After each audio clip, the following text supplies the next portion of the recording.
Joker দেখতে এখন আর সার্কাসে যাওয়া লাগবে না, আমগো রাজনীতিবিদদের দেখলেই হইব। যেমন এই এক রাজনীতিবিদে সংসদে দাঁড়াইয়া ওয়াশিং মেশিন চায়, বিছনা চাদর চায়, মানে ওয়ার্ড মেম্বার হওয়ার যোগ্যতা নাই, ওয়ার হয়ে গেছে পার্লামেন্ট মেম্বার। আজ তো অন্য কিছু হয়ে গেছে গা, আমগো স্বরাষ্ট্রমন্ত্রী পুরা পর্দার আড়ালের কথা কয়া দিছে। এই শুনেন, তার আড়ালের কথা আজকে অবমুক্ত করতে চাই।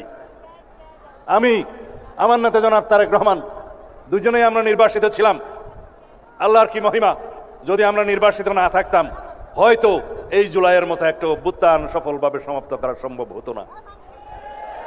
এটাই হচ্ছে পর্দার অন্তরালের কথা। কোনোদিন আমরা ঘুমাইনি, 24টা ঘন্টা কোঅর্ডিনেশন করে আমাদের নেতা কর্মীদেরকে বিভিন্নভাবে আমরা অর্গানাইজ করে এই জুলাই যুদ্ধ। मस्त जोक मारा रे, ये हंस रे हलकट हंस